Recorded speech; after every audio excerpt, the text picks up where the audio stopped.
Magandang gabi po sa ating lahat, no? So, ano ang aasahan natin dito sa yard natin ngayong school year or ngayong taon po na ito, no?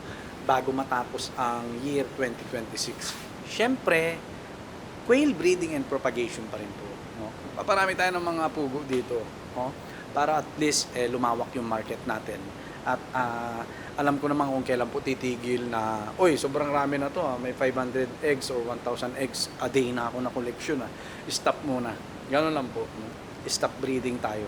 Pag na-meet na natin yung maximum, no, na saleable yung mga eggs po natin, no? Gano'n lang po ang gagawin po natin. At sa ngayon, nakikita ko kulang po talaga. Yes po, no? Kahit siguro 500 eggs a day, good para sa akin. Good po para sa akin. Ayan. Katulad dito mga to, sana nga naging lalaki na lang lahat to eh, no?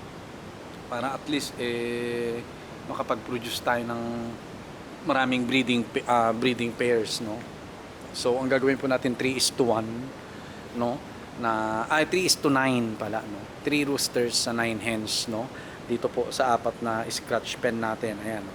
Isa, dalawa, tatlo, apat. Naka-ready na po yan. May bumbilya na, no? Para sa pagpaparami natin, gagawin muna natin siyang brooder, no? And then, kapag wala na tayong pasisiw, pwede na po natin siya gamitin as breeding pen, growing pen, lahat po yan. Pwede. All around po itong pinagawa natin, no? Na breeding, at saka growing pen. Kaya katulad niya, gamit natin siya as brooder, no, ng mga pasisiw po natin na pugo. Ayan, no. So excited na po ako, no, na makapagparami po kasi nakita ko kung gaano kalakas ang market po ng itlog ng pugo, lalo ngayong pasukan. Ayan po, no, ngayong pasukan. Ito lalagyan din po natin 'yan. Kasya pan 24 po dyan, no.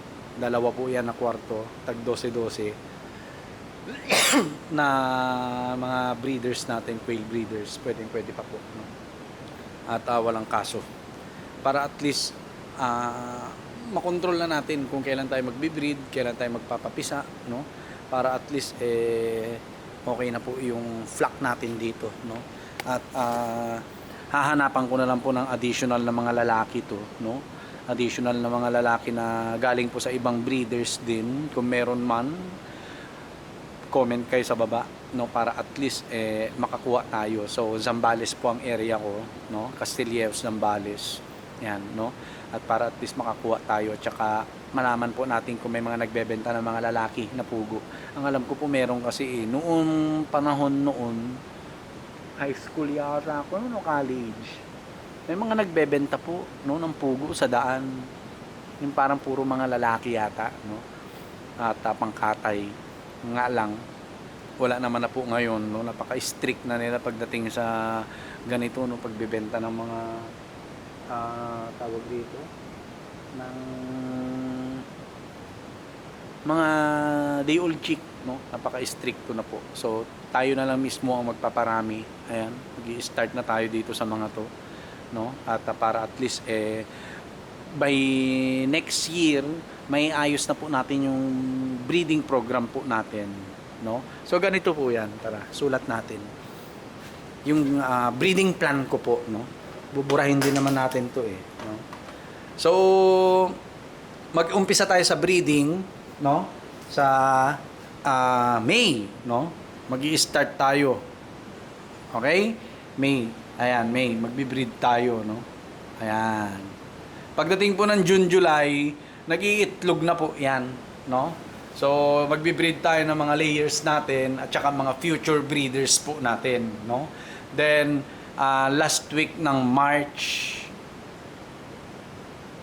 culling na yan. Hard culling na, no? Tapos, April, May, benta natin yung karne, no? Ibebenta po natin yung karne ng pugo natin, no? Tapos May, breed ulit ng mga layers at saka breeders. Tapos March, cal. Ganun lang po. Magagawa po natin yan ng maayos, ito tong breeding plan ko, kung marami na po tayo or nakuha na natin yung bilang ng mga layers at saka lalo ang breeders po natin, no, ang breeders po natin. Kasi ang plano ko po, no, bali 6:18 talaga, no, 6 roosters sa 18 na inahin bawat pen natin para mabilis, no, marami tayo kasi kaya nag 3:9 tayo dahil kukunti pa lang yung mga lalaki natin. Ayan pa lang sila, no? Kaya nag 3:9 tayo. Pero magsi 6:18 tayo na ratio pag marami na po tayong breeders, no, na mapagpipilian, no? So sa ngayon, di pa tayo makakapamili rito yung culling and selection natin, lalo sa lalaki, hindi pa po natin magagawa, no? Kasi iilan lang yan lalaki natin eh. Bali 12 lang po yan eh, no? Doon na sa mga magiging anak nila possible na mag-culling and selection po tayo ng mga best of the best talaga, no? Mga layers at saka future breeders natin, ayan, no? Ihiwalay na natin sila, no? Ganun po mangyayari, no? So, yun yung game, yun yung breeding plan po natin, no? Breeding plan po natin. Every year yun, no? Hanggang sa magsawa tayo, hanggang magsawa yung mga tao sa pugo, no? Ay yun yung breeding plan po natin, no? So, pagdating ng March last week, ikakal na po natin yung mga layers. Uunahin na po natin yung mga layers, no? Tapos kapag nakapag-produce na po tayo ng unang pasisiw na sa mga breeders po natin, no? Unang sisiw, pangalawang sisiw, sila naman po yung ikakal natin, yung mga breeders natin na mga old, no? Old breeders natin. Parang i-replace lang natin sila kada taon, kada bakasyon. Kaya mangyayari po, every vacation, magiging busy tayo, no? Sa pagkal at saka pag-breed, no, ng replacement natin as layers and breeders po natin. Ganun po ang mangyayari po talaga, no? Kaya antabayanan nyo po 'yan. Marami tayong magagawang mga content tungkol po diyan, no? So wala na nang itlog. wala na. So marami-rami rin sila na itlog at saka malalaki. Ayan sila, oh. Okay? So bawat breeding pen po, yan isang mahaba, growing pen pala, kasya 100, no? So bali 400 mailalaman natin dito. Huwag na nating ipilit na 150, no? Huwag na natin ipilit kasi kawawa po yung mga pugo, no? Kawawa rin po sila. So sabi ko nga, sila nagbibigay ng kita sa atin, dapat bigyan din natin sila ng utmost respect po, no, na mamuhay rin na hindi sila naka battery cage, no, siksikan sa battery cage, no, para maluwag yung pasok sa atin ng biyaya, no, at para at the same time may welfare din po yung mga hayop na inaalagaan natin dito yan, no, yun po, no. So yun, maliban po sa pagpaparami ng layers and breeders po natin dito, isa sa pinaka-plan ko po is gumawa ng aviary, tama ba? Aviary, yung parang isang kulungan siya na ando doon yung imimimik natin yung natural environment ng pugo. Yun ang gusto ko po dito, no? Ayan, no? So lalagyan natin ng ganito rin yan, screen na ganito, no, palibot. Tapos ang gagawin po natin is gagawin natin siyang parang natural habitat nila sa loob, no? May maliit na puno kunwari, no, may mga pugaran sila, may lulusutan sila kapag natatakot sila, mga ganun po, no. Yun yung isa sa plan natin, no, pagagandahin natin dito, no, at gagawa po tayo ng mga quail pet natin, no, quail pet po natin na intended lang para sila ay mabuhay ng kunwari ay nasa wild sila, kunwari lang naman kasi masikip lang naman yan eh, oh. Yun sakto makakalipad-lipad lang sila, no, makakatago, makakapag-sunbathing, no, ganun po yung plan ko talaga. Yung tipong parang mini zoo yung style dito, no. Ayan, no. Ganun po yung plan po natin. Pero matagal pa po yun, no.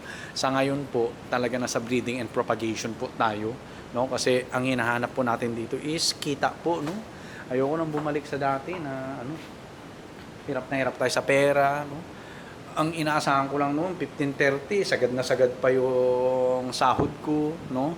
Eh malaki rin po pasasalamat ko sa trabaho ko po, no? Bilang isang teacher sa DepEd na at least, no, kahit sumagad tayo sa loan, maayos yung bahay namin ni Mama, no? May kuryente, may tubig, okay? May pabubong na kami diyan ni Mama, no? Siya lang naman iniisip ko rin, lalo kapag may trabaho na ako, no, para at least relax po siya dyan na makakaikot-ikot. Yun yung iniisip ko. And at the same time is protection na rin ng mga alagaan natin dito sa future, no? Ayan, protection. So ito po, no? Yan. Loan natin yan. Tapos ito, 2 years ago, kung di ako kakamali, loan din natin yan, no? Ni-loan din natin yan. And the rest na mga naidagdag, hydroponics, mga pugo natin, yung pag-convert ng mga kulungan dito sa harap natin is sakita na ng manok natin yan, mga Rhode Island Red, no? So yun po, no? At napapaikot-ikot na natin. So nakakatuwa rin po, no? Kaya sabi ko nga malaki ang potential po talaga ng quail farming po, no? Ayan, no? Kaya kailangan natin silang alagaan tong mga to, lalo yung mga lalaki rito, no? Lalo yung mga lalaki. Kasi sila yung lifeline natin. Sayang nga po yung isang lalaki namatay nung day old pa lang po sila. Namatay, bigla na lang nanigas. Pero ganun pa man, okay lang yun. At least isa lang yung namatay dun sa 25 pieces na papisa po natin, no? At nakakatuwa po at ang sisigla nila. Kitang-kita nyo naman, no? Magagalaw po yung mga yan. Right? So hindi na natin yan tatakpan dito sa gilid para at least unti-unti na sila masanay. 1 week na rin po sila no? 1 week, no? So bali 3 weeks pa bago mag-itlog at magmanada tong mga to, no? Kaya ang gagawin po natin next week, malalaki na po 'yan, ay ipaghihiwa-hiwalayin na po natin, no? Yung mga lalaki, tagtatatlo.